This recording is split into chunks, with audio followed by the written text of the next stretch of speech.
Good morning అండి. ఇవాళ ఒక ఇంపార్టెంట్ టాపిక్ బౌద్ధ మతం. బౌద్ధ మతం బౌద్ధ మతం. సో లాస్ట్ క్లాస్లో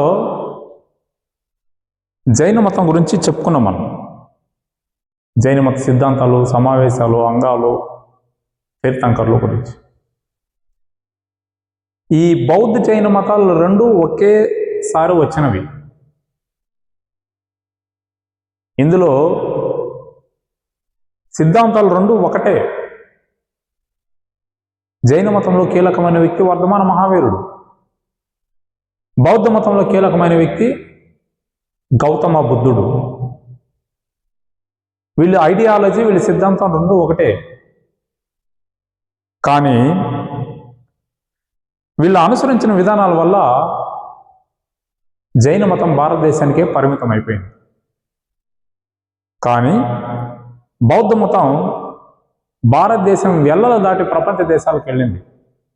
for example Sri Lanka, China, Indonesia, Nepal, ఇలా ప్రపంచ దేశాలకు విస్తరించింది బౌద్ధ మతం. దాని యొక్క సిద్ధాంతం ఏంటి ఒకసారి ఈ క్లాస్లో మనం చూద్దాం. క్రీస్తు పూర్వం 6వ శతాబ్దంలో ప్రపంచవ్యాప్తంగా వచ్చిన నూతన మతాల్లో భారతదేశంలో వచ్చిన ఒక నూతన మతం బౌద్ధ మతం. ఈ బౌద్ధ మతం ఆనాటికి భారతీయ సమాజంలో సుమారు 62 మత శాఖలు వచ్చాయండి. 62 మత శాఖలు వచ్చాయి. ఈ సంఖ్య కూడా ఇంపార్టెంట్ అండి, పోటీ పరీక్షలు అడుగుతారు. 62 మత శాఖలు వచ్చాయి. ఆ 62 మత శాఖల్లో బౌద్ధ మతం కూడా ఒక శాఖ. బౌద్ధ మతం కూడా ఒక శాఖ అన్నమాట. సో అలాంటి మనకి ఈ బౌద్ధ మతం క్రీస్తుపూర్వం 6వ శతాబ్దంలో. బౌద్ధ మత ప్రధానంగా భారతదేశంలో మగధ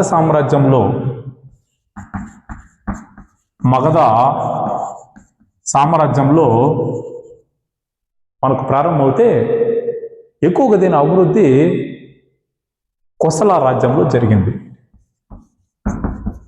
కోసల రాజ్యంలో జరిగింది. ప్రారంభమేమో మగధలో జరిగింది, కానీ దీని ఎక్కువ డెవలప్మెంట్స్ కోసల రాజ్యంలో జరిగింది అన్నమాట.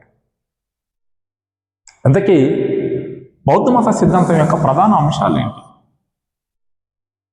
వీళ్ళ యొక్క కాన్సెప్ట్ ఏంటి అంటే, ఈ బౌద్ధ మత సిద్ధాంత ప్రధాన అంశాలు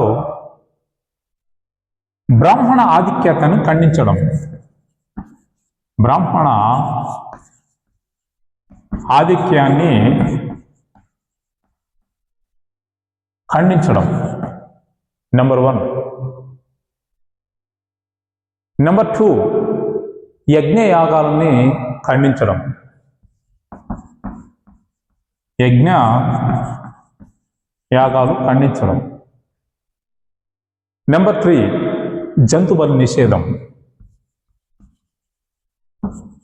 జంతుబలి నిషేధం. నెంబర్ 4, మాతృభాషలో ప్రచారం. చూడండి,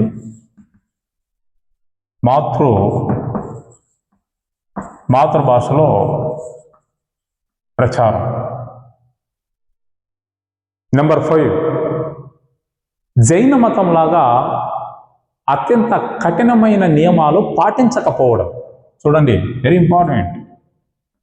కఠినమైన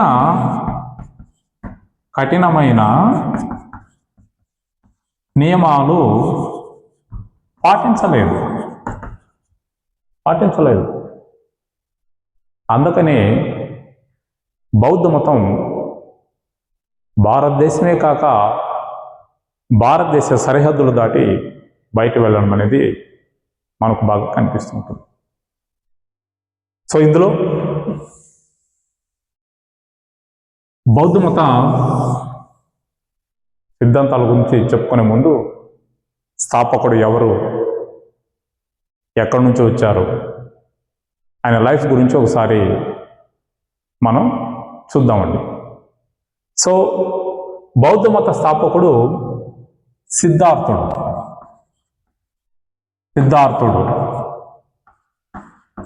ఇది అసలు పేరు.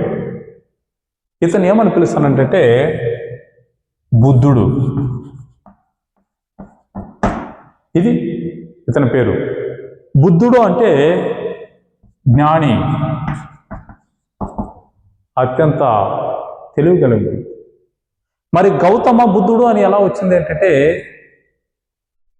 అతన్ని పెంచి పోషించిన పినతల్లి గౌతమి.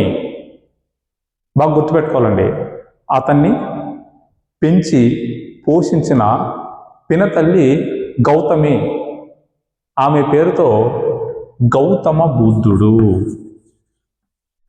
గౌతమ బుద్ధుడు బాగా గుర్తుపెట్టుకోవాలండి, గౌతమ బుద్ధుడు. ఇతని తండ్రి పేరు శుద్ధోదనుడు. తండ్రి పేరు శుద్ధోదనుడు. తల్లి పేరు మాయాదేవి, కోసలా దేశపు రాకుమారి మాయాదేవి. భార్య యశోధర. కుమారుడు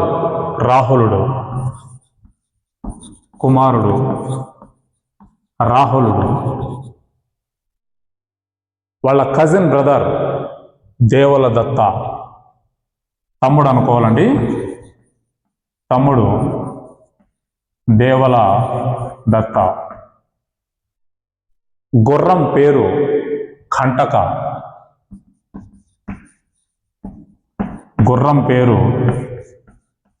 కంటక.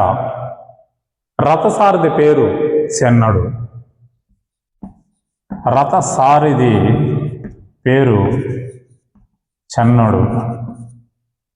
తన్ని పెంచి పోషించిన పినతల్లి గౌతమి ప్రజాపతి.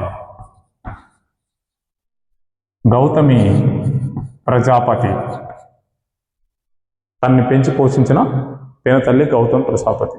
సో ఇవి మనకి ఇంపార్టెంట్ అంటే పోటీ పరీక్షలు అడుగుతూ ఉంటారు. సో అలాగా ఇతని జననం క్రీస్తు పూర్వం 563 లుంబిని వనం. గౌతమ బుద్ధుడు పుట్టిన ప్రాంతం లుంబిని వనం. ఎక్కడ ఉందంటే ప్రస్తుతం నేపాల్లో ఉంది. ఇది వెరీ ఇంపార్టెంట్. నేపాల్లో ఉంది లుంబిని వనం. చాలామంది మనం పోటీ పరీక్షలో తప్పు చేసుకుంటారు. ఎక్కడో ఉత్తరప్రదేశ్ వారణాసి కొసలోనే ఇస్తుంటారు.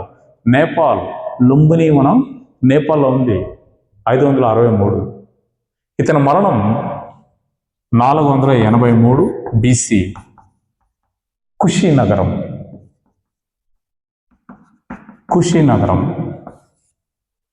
Very important. ఇతని జీవితంలో అనేక సంఘటనలు, అనేక కథలు తీసుకొచ్చాయి. మరి బౌద్ధ మత సిద్ధాంతాల్లో ఈ కీలకమైన అంశాలు. మరి గౌతమ బుద్ధుడు ఎలా అయ్యాడు, ఆయన జీవితంలో జరిగిన సంఘటనలు ఏంటి అన్నది మనం ఒకసారి చూద్దాం. శాక్య వంశానికి చెందిన వ్యక్తి. శాక్య వంశానికి చెందిన వ్యక్తి. శుద్ధోదనుడు శాక్య రాజ్యానికి రాజు. ఇతని జీవితంలో జరిగిన కొన్ని సంఘటనలు, కొన్ని విధానాలు, అలాగే ఇతని సిద్ధాంతాలు ప్రపంచ దేశాలకు అన్నిటికీ పాక్కడం అనేది మనకు తెలుసు.